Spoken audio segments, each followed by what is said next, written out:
Chers amis, bonjour. L'automne dernier, notre évêque, Monseigneur Jean-Louis Plouffe, a offert aux paroisses du diocèse un nouveau projet. Il s'agit de Debout, ensemble dans le Christ. Le premier invité de cette semaine est Monseigneur Plouffe. Bonjour, Monseigneur. Bonjour, M. Guy. Qu'est-ce qui vous a motivé à nous offrir ce projet? Bien, écoutez, au départ, c'est que j'ai gardé un bon souvenir de ce que nous avons vécu au temps du renouveau. Et ce projet, Debout ensemble dans le Christ, a été conçu par, je dirais, peut-être pas les mêmes personnes, mais la même boîte, comme on dit aujourd'hui, et qui ont eu cette idée là, de faire vivre une expérience de foi différente avec le renouveau. Et encore une fois, maintenant, ils nous présentent le projet, la démarche Debout ensemble dans le Christ, qui est passablement modelé sur le renouveau, mais le contenu est différent. Alors, dans ce projet, je trouve qu'il y a un bon contenu. Le contenu est clairement identifié pour les personnes surtout qui doivent voir la mise en œuvre du projet. Alors, c'est clair, on sait quel est le contenu. Et en même temps, la démarche est très précise aussi. Et la force de la démarche, je pense, c'est de donner l'occasion à des personnes qui ont la foi de partager la foi, leur foi entre eux. Parce que c'est rare aujourd'hui, quand dans le public, on partage sa foi. Oui, puis non seulement c'est rare, ça n'existe pratiquement plus. Il y a peu d'endroits dans le monde aujourd'hui où on parle de Dieu. Puis si on en parle, il faut en parler privément à voix basse. Puis on est toujours très, très sur nos gardes parce qu'on ne voudrait pas offusquer qui que ce soit. Alors, je pense que c'est important qu'on puisse trouver des lieux où on puisse ouvrir son cœur, partager librement. Et à ce moment-là aussi, la grande valeur, c'est que là, dans ce contexte de partage, c'est l'Évangile qui rencontre la vie. Et là, tout à coup, la foi devient vivante. La foi, peut-être, prend une nouvelle couleur. On peut partager ensemble une expérience sur un événement de la vie. Et à ce moment-là, votre regard sur l'événement, peut-être le même regard qu'on aurait pu vivre, tu sais, le même regard, vous aurez peut-être vibré ou vu les choses différemment de ce que j'aurais pu peut-être y voir. Et le partage de ceci, surtout quand on l'amène au niveau de la foi, pour moi, c'est ce qui fait en sorte que des gens peuvent grandir dans la foi, puis puissent arriver à faire en sorte que la religion, c'est une manière de vivre, c'est une manière de voir la vie, ça donne le goût de vivre. C'est pas uniquement des dévotions, uniquement des mots qu'on a appris par cœur. Pour ma génération, on apprenait tout par cœur, questions et réponses. Finalement, c'est quelqu'un qui nous habite. Et ça s'insère bien dans l'année de la foi. Bien, c'est un projet vraiment, j'espère, en tout cas, qui va vraiment nous aider à entrer par une porte différente dans tout ce qu'on dit domaine de la foi. Et pourquoi est-ce que ce projet vous tient tant à cœur? Bien, c'est parce qu'on est, au fond, accueilli, on pourrait dire peut-être un peu fort, mais on est un peu peut-être accueilli au pied du mur actuellement dans le monde aujourd'hui. J'ai l'impression que chez nous, dans notre diocèse, puis aussi dans notre pays, on voit un peu aussi, surtout dans les pays développés, que l'on dit développés, disons, les pays, disons, économiquement plus forts. Alors, la foi et la présence de l'Évangile prend beaucoup de recul. Et on sent de l'autre côté la montée de d'autres religions qui sont beaucoup plus missionnaires que nous, qui sont beaucoup plus agressifs. J'admire leur agressivité, c'est une bonne agressivité. Vouloir partager avec d'autres ce qui nous fait vivre. On n'a qu'à regarder la télé et puis la montée des diverses religions ici dans notre pays. Puis même dans nos villes, à Sudbury, à Sault-Sainte-Marie, à North Bay, on est en contact de plus en plus avec des personnes qui ne partagent pas notre foi et même là, qui ne sont pas chrétiens. Autrefois, on voyait plutôt, on essayait d'établir un dialogue entre chrétiens, mais aujourd'hui, il faut établir le dialogue avec des non-chrétiens. À ce moment-là, j'ai senti qu'il faut, pour pouvoir contribuer au dialogue. Puis pour peut-être redevenir je pense, une Église qui a quelque chose à dire au monde d'aujourd'hui, il faut d'abord mieux comprendre sa foi. Il faut mieux se comprendre. Il faut prendre le temps de comprendre. Autrement, je pense qu'on n'arrivera jamais à être capable d'articuler, de trouver des mots pour dire notre foi. Parce que moi, je suis convaincu que les gens qui vont partager, qui vont faire partie de cette démarche-là, de debout ensemble dans le Christ, ont la foi. Certain. Oui. Parce que c'est les gens, on va rejoindre surtout les gens qui sont déjà engagés dans nos communautés chrétiennes. Mais est-ce qu'ils se sentent à l'aise pour la partager? Pour être vraiment, on dit aujourd'hui, pour être des évangélisateurs d'aujourd'hui. C'est-à-dire pour ceux qui vont parler de la foi, de leur foi en l'Évangile, la bonne nouvelle de Jésus-Christ. Et même avec leurs enfants. Avec leurs enfants, oui. Et même des fois, je leur demande pas plus, c'est pas facile aujourd'hui, même en famille, parce que soit pour des grands-papas ou des grands-mamans, au moins j'ai ayé le courage de dire ce que vous pensez. Après ça, bien, il faut accepter. Mais une fois vous ayez le courage de dire ce que vous pensez, avec beaucoup de respect et d'amour. Ce qu'ils ont déjà, le respect et amour de leurs enfants, beaucoup d'amour pour leurs enfants, leurs petits-enfants. Mais aujourd'hui, il n'est pas rare que des parents n'osent même pas dire ce qu'ils croient ou ce qu'ils pensent. Au nom de la liberté. Au nom de la liberté, au nom aussi, peut-être parce qu'ils ont peur de rompre la relation d'amitié, alors que moi, personnellement, je pense que c'est peut pas imposer, alors que ce serait... Mais parfois aussi, il faut se dire, est-ce que c'est pas facile d'être parent? On aurait peut-être, c'est plus facile d'être l'ami de tout le monde. Oui, oui. Même pour nous, les prêtres, vous savez. Des fois, on préfère être les frères de nos paroissiens et de nos paroissiennes, mais on est appelé aussi à être père de temps en temps. Et c'est pas facile de se faire appeler père aujourd'hui. J'aime mieux qu'on m'appelle frère. Parce que c'est moins compromettant. Ça demande peut-être, on sent moins qu'on a on a moins de responsabilité. Mais quand on est père ou quand on est mère, ou grand-père ou grand-mère, la responsabilité est beaucoup plus grande. Alors ce projet vous tient vraiment à cœur. Oui, ça me tient à cœur parce que vraiment, je pense que c'est simplement un petit outil qui peut permettre peut-être à des gens d'être plus à l'aise quand les occasions se présentent, de partager leur foi. Et c'est ce vers quoi notre Église nous appelle, aussi toute l'Église. Regardez les appels des différents papes, que ce soit Benoît XVI, comme maintenant François Ier. Allez dire au monde, allez dire ce que vous croyez. C'est nous à le dire, c'est pas...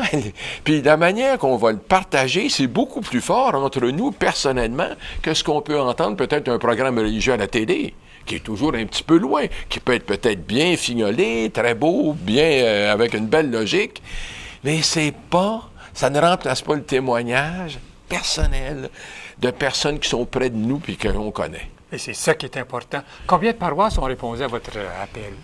Plusieurs, mais pas assez. Pas assez. Pas assez. C'est ça pas qui est assez. le mot. Et si une paroisse ne s'est pas engagée, qu'est-ce qu'une personne intéressée à vivre ce parcours peut faire? Bon, pour le moment, je dirais, les gens peuvent toujours, ils n'ont qu'à téléphoner ou même se renseigner, ils peuvent téléphoner ici dans le diocèse, du côté francophone, c'est Mme Mijoux-Pelletier qui est responsable. Les gens la connaissent, ils l'ont vu à la télé, au même programme où nous sommes là, actuellement, à la même émission, c'est quoi. Alors, il suffit de lui téléphoner et puis elle va être capable de guider les gens pour leur dire exactement où s'adresser, dans leur région, quelle est la paroisse qui s'est vraiment engagée, t'sais. La grande majorité des paroisses, dans chacune des régions, dans toutes les régions, il y a des paroisses qui sont engagées. Puis à ce moment-là, pour le moment, on peut peut-être se joindre à une équipe dans une autre paroisse. On n'est pas dans une église maintenant où il y a des clôtures entre les paroisses. C'est fini, ça. C'est fini. Alors là, on peut s'amener dans une autre paroisse. On peut aussi peut-être démarrer, si on est vraiment, si on a le goût de partager sa foi avec d'autres, disent, je vais m'assurer que dans ma paroisse, si on n'a pas encore bougé, on va bouger. Il n'est jamais trop tard pour prendre le train. Puis je vous dis, même si le train est déjà en marche, il a déjà quitté la gare, on peut toujours sauter en quelque part et aller ailleurs, ou même éventuellement peut-être d'une manière très formelle, finalement, comme paroisse, peut-être s'engager, même si on a un peu de retard sur les autres paroisses. Je suis certain que Mme Pelletier sera là pour assurer le rattrapage. Il y a toujours du rattrapage possible. C'est tellement important pour moi. Alors, je veux absolument rien mettre d'embûches, disons, qui pourrait peut-être rendre la participation difficile. J'aime autant tout favoriser pour qu'on puisse rejoindre le plus grand nombre possible de nos paroisses et à l'intérieur de chacune des paroisses, le plus grand nombre de paroissiens et paroissiennes. Au diocèse de London, ils vont terminer la démarche cet automne. Ils terminent, c'est leur 5e étape. Alors ils terminent.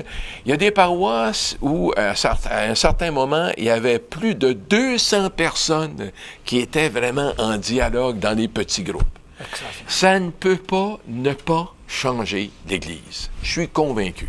Mais écoutez, on va changer vraiment, on va vraiment changer le parcours de l'Église, qui actuellement, on a perdu, pour bien des raisons. Des fois, des causes, des fois, c'était des abus sexuels, des fois, c'est des gens qui passent par des crises personnelles, des fois même des curés remettre en question leur foi. On laisse un peu tôt peut-être la morosité ou la nostalgie peut-être nous s'emparer de nous. Alors, ça va, oui, c'est ça. Mais pour reprendre, comment est-ce qu'on va rebâtir l'Église? À partir des gens qui sont là. Il ne faut pas compter qu'on va la rebâtir avec ceux qui ne sont pas là. Moi, partons avec ceux qui sont devant nous. Et si nous sommes plus à l'aise pour dire qui nous sommes, alors nous aurons vraiment quelque chose à contribuer. Parce qu'à ce moment-là, on aurait pris la chance de se réchauffer. Réchauffer notre cœur en écoutant vraiment le partage de foi de l'un et de l'autre, voir un peu le cheminement de l'un et de l'autre, et apprendre à mieux comprendre. C'est pas juste une question de cœur, mais une question aussi de mieux comprendre avec son cœur et son intelligence. Parce qu'on vit dans un monde qui est de plus en plus exigeant. Dis-moi qui tu crois. Quand on se rencontre des fois, des jeunes souvent me disent, mais dis-moi qui tu crois, toi. C'est quoi cette histoire-là? Jésus qui a fait ci, qui fait ça, puis tu crois là-dedans, toi? Moi, j'aimerais ça. Tous les catholiques, surtout à la fin de cette démarche-là, puissent être plus à l'aise pour répondre à ces questions-là personnelles. On n'aura pas la réponse à tout, c'est certain. Mais c'est pas tellement ça qui est important. Au moins, on peut engager la conversation. Et qu'est-ce que vous aimeriez dire aux paroisses et aux paroissiens qui sont déjà engagés? Bien, d'abord, je veux les remercier. C'est toujours un risque, ça, parce que c'est un risque de s'engager dans un projet comme celui-là qui est étalé sur 2 ans et demi. Il y a 5 étapes. Alors, ça prend du courage, puis on risque beaucoup. Puis ensuite, c'est un risque pour chaque personne qui a l'audace de dire, je vais faire partie d'une petite équipe. Parce que, d'ailleurs, moi, je voudrais pas que personne soit intimidé par le processus, par le partage en petits groupes. Alors, si des personnes s'amènent au petit groupe, puis ce soir-là, ils n'ont pas le cœur à partager. Ils partagent pas, mais à ce moment-là, on partage en écoutant. Puis un autre soir, mais on partage en parlant. Moi, je vais apprendre à partager plus en écoutant qu'en parlant, M. Guy. Alors là, mais vraiment, c'est justement ce que c'est un peu, j'aimerais leur dire, c'est d'abord les remercier, d'abord d'avoir eu le courage, puis d'avoir fait confiance, de prendre ce risque-là, au niveau paroisse, puis au niveau personnel. Et puis, ensuite, de l'autre côté, j'ai dit, bien, il faut tenir le coup. C'est que peut-être que les premières rencontres seront peut-être un peu plus difficiles parce que vous ne connaîtrez pas tellement dans votre petite équipe. Peut-être que aussi, ça se connaîtront. Peut-être que le projet ne correspondra pas exactement à ce que vous pouviez peut-être vous être fait à l'idée ou imaginer, mais il faut tenir, parce qu'il faut se donner le temps de s'apprivoiser en petits groupes. Vous allez rencontrer des paroissiens et des paroissiennes que vous ne connaissez pas tellement, mais je suis convaincu qu'à la fin, cette expérience-là va faire en sorte que votre paroisse sera beaucoup plus communautaire. Et c'est ce qu'il faut aujourd'hui. Parce que je pense que le problème aujourd'hui, le défi pour notre Église, c'est pas tellement le contenu. Le contenu, ce qu'on croit, c'est clair, mais il faut quand même, nous autres, arriver à mieux le comprendre pour le partager. Mais la difficulté, pour nous, c'est vraiment d'aller vers l'autre. d'aller vers l'autre qui nous questionne, d'aller vers l'autre, d'aller même peut-être faire route avec eux un certain temps. Parce que pour moi, on ne peut pas être une Église qui vraiment qui a compris l'urgence finalement de partager sa foi sans se donner les outils, un outil comme celui du Debout ensemble dans le Christ. Et votre souhait, Monseigneur? Mon souhait, c'est que finalement, que ça donne aux gens le goût, puis de grandir de grandir dans la foi, de redécouvrir peut-être que la foi, c'est surtout une expérience de celui qui nous habite. Et puis qu'on puisse peut-être, mon espoir aussi, c'est qu'on puisse vraiment se centrer sur l'essentiel. Nous sommes des chrétiens, nous sommes des gens appelés à devenir des disciples du Christ, et c'est lui le centre. Et quand on voit sa vie à partir du centre, c'est beaucoup plus facile vraiment, je pense, de ne pas perdre le cap. C'est beaucoup plus facile, je pense, de garder, peu importe, des jours plus difficiles, les moments, les expériences plus difficiles, ou les expériences peut-être de joie sont plus grandes, les expériences plus pénibles, mais au moins elles sont vécues avec un peu plus de sérénité au fond du cœur. Et sur ce, je vous remercie beaucoup d'avoir pris ces moments pour nous parler de ce projet qui vous tient tant à cœur. Oui, oui. Et je suis convaincu que les personnes qui vont s'y engager vont être enchantées, car la formule a déjà fait ses preuves. Oui, oui. Merci bien. Je vous remercie, M. Guy. Je reçois maintenant la coordonnatrice du parcours Debout ensemble dans le Christ, Madame Mijou Pelletier. Bonjour, Mijou. Bonjour, M. Guy. Pourquoi as-tu accepté la responsabilité de ce projet? J'ai accepté parce que, dans un premier temps, je crois dans les outils et je crois dans la démarche proposée. Les outils sont solides et je crois aussi que, comme catholique, c'est important de se pencher sur l'Évangile. C'est important de prendre le temps de non seulement le réfléchir, le prier, mais de partager ce qu'on retient puis ce que Dieu nous dit dans sa parole. Alors souvent, je trouve qu'on reproche aux catholiques de ne pas connaître la Bible. Et je trouve que le parcours debout, c'est une occasion par excellence, justement, de nous permettre de prendre le temps et, comme je disais, non seulement de le réfléchir et de le prier, mais surtout de dire notre foi lorsqu'on partage en petits groupes. Et Monseigneur nous a parlé du projet. Qu'est-ce que tu retiens de ce qu'il nous a dit il y a quelques minutes? Bien, il a parlé de la force de la démarche. Et au mois d'avril passé, lorsque les prêtres francophones de la province se sont réunis à Northby pour leur retraite, une retraite qu'ils organisent à tous les 2 ans, je crois, il a parlé justement de la force et de l'élément clé pour développer sa foi se trouve dans ces petits groupes de partage de foi. Le prêtre qui donnait la conférence ne savait pas nécessairement qu'on était impliqué dans un engagement diocésain de la mise en œuvre de Debout, mais il a souligné l'importance de ces petits groupes de partage de foi pour garder notre Église vivante, pour permettre aux gens de vraiment approfondir leur relation avec le Christ et finalement grandir dans leur foi. Alors, c'est un moyen fort, important pour nous permettre cette occasion-là, grandir dans notre Église. D'autres choses que tu retiens du message? Oui, il a aussi parlé de l'Évangile qui rencontre la vie. Moi, je trouve ça super. Puis, à un moment donné, je me souviens d'un animateur ou un conférencier qui avait parlé de comment que le matin, quand on commence notre journée, c'est important non seulement de peut-être avoir le journal quotidien avec les actualités de la vie, mais aussi, de façon parallèle, avoir la Bible, puis de les intégrer.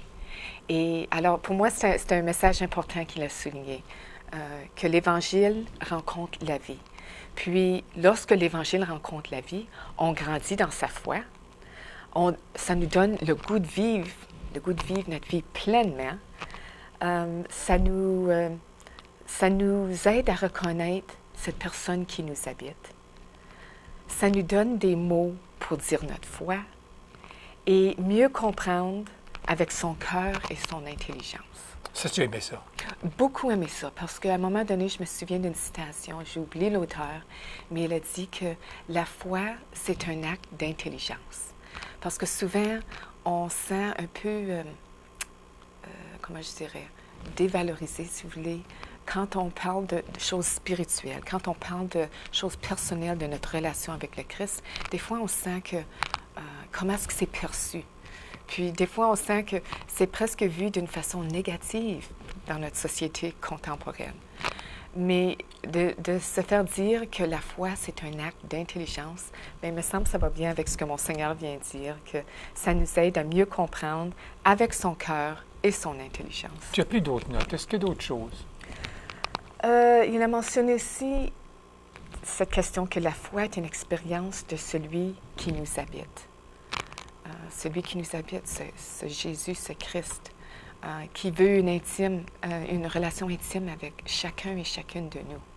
Alors ça, ces paroles-là m'avaient frappée. Et ce qui m'avait frappée aussi, c'était son souhait. Son souhait que nous sommes Église et que nous sommes appelés à être plus communautaires, d'aller vers l'autre. Alors, c'est ce que j'aime beaucoup de Debout. C'est question de voir, juger ou discerner et agir. Alors, on voit la parole de Dieu, on la réfléchit. Ensuite, on juge, on discerne, OK, qu'est-ce que la parole de Dieu me dit aujourd'hui? Et ce qui est peut-être plus interpellant, c'est ça m'appelle à quoi?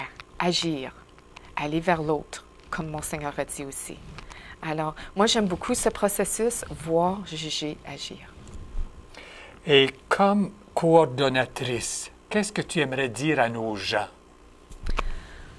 J'aimerais que tout le monde puisse avoir l'occasion, non seulement de participer, mais dans un premier temps, j'aimerais leur dire de considérer sérieusement l'occasion de s'impliquer dans un petit groupe de partage de foi.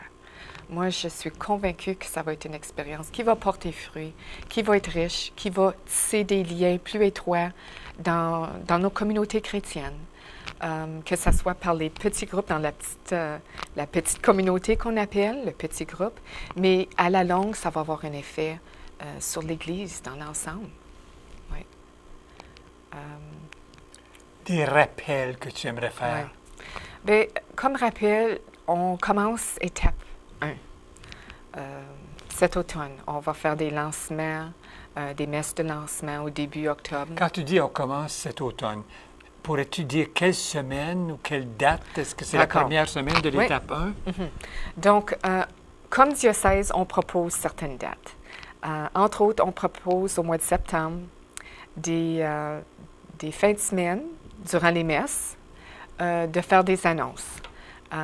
La fin de semaine du 22 et du 29 septembre, on propose des fins de semaine d'inscription. Une fois que les gens sont renseignés, qu'ils sachent, OK, voici les possibilités, alors on les invite à s'inscrire. Ils indiquent non seulement leurs coordonnées, mais à quel moment de la semaine qu'ils sont les plus disponibles. Ensuite, donc, on a 2 fins de semaine qui vont avoir lieu dans plusieurs paroisses, les 22 et la fin de semaine du 29 septembre, en conjonction avec souvent l'inscription au sacrement. Alors, on offre aux enfants la préparation au sacrement, mais pour les adultes, on a Debout qui va venir alimenter puis aider les parents dans leur cheminement de foi personnel et avec leurs enfants. Alors, je pense qu'on va les outiller aussi. Mais par contre, ce n'est pas juste pour les parents qui inscrivent leurs enfants. Donc, ensuite, on va avoir une messe de lancement. Les messes vont avoir lieu mardi le 1er, mercredi le 2 et le 3 octobre. Dans 3 différentes régions du diocèse. Alors, le 1er octobre, ce serait? Ça serait ici à Sudbury.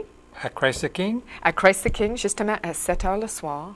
Alors, tous les gens sont invités, qu'ils soient impliqués, inscrits, s'ils veulent juste venir, même par curiosité ou juste participer, ils sont les bienvenus.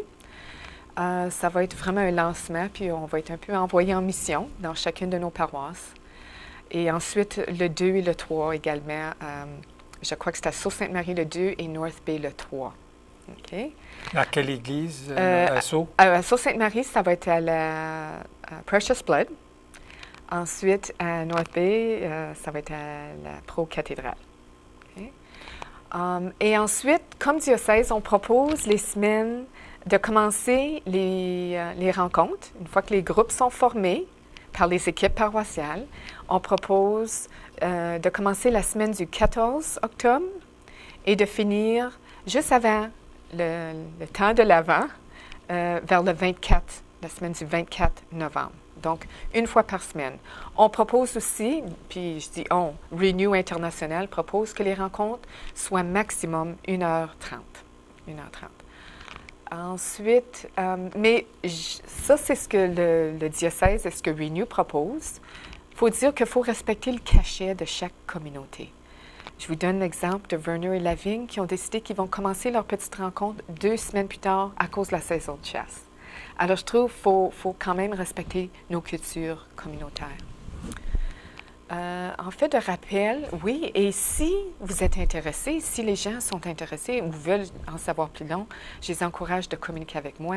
Je crois que mes coordonnées vont être placées à la fin de cette émission. De me téléphoner, m'envoyer un courriel, puis ça me ferait plaisir d'être dirigé soit à une paroisse qui est déjà impliquée, ou si leur propre paroisse n'est pas impliquée, ou s'ils n'appartiennent pas à une paroisse, sachez qu'ils sont les bienvenus. Tu pourrais les aider. Absolument, je vais les accompagner. Et ton souhait? Bien, mon souhait dans tout ça, c'est que plusieurs prendront le temps. Puis oui, c'est question d'arrêter dans le temps et de dire, OK, une fois par semaine, je vais aller rencontrer ce petit groupe-là. Ça demande beaucoup, peut-être, parce qu'on vit dans un style de vie tellement accéléré, puis un rythme accéléré, des fois je dis même épouvantable. Mais si on peut arrêter dans le temps et profiter de l'occasion que notre diocèse nous offre, de réfléchir, de prier, de partager sa foi. Puis, je tiens à souligner aussi que pour les gens qui se sentent le moindrement intimidés par ce processus, vous pouvez venir juste écouter. Juste venir écouter parce que j'ai une petite citation ici qui vient d'un des documents de Bou. Puis je pense que ça résume bien aussi que la foi naît de l'écoute et se raffermit dans l'annonce. Alors, lorsqu'on écoute, moi j'ai trouvé tous les exercices qu'on a fait jusqu'à date qui ressemblent à ce qu'on va vivre dans les petits groupes de partage. C'est souvent lorsque j'écoutais l'autre que j'ai raffermi puis j'ai pu confirmer ce que Dieu me disait dans sa parole. Alors, l'écoute. Mais ensuite, ma foi devient plus solide quand moi, je peux la dire aussi dans l'annonce. Alors, c'est ce que je souhaite pour tous nos téléspectateurs, pour tous les gens intéressés qui vont vraiment profiter de cette occasion. Et sur ce, Mijou, je te remercie beaucoup. Puisses-tu recevoir beaucoup de collaboration. Et vous, chers fidèles téléspectateurs et téléspectatrices, soyez assurés que l'Église diocésaine est à votre service. Nous cherchons à vous tenir au courant de ce qui se passe dans l'Église d'ici et même d'ailleurs. N'hésitez pas à nous transmettre vos suggestions. Au revoir et à une prochaine.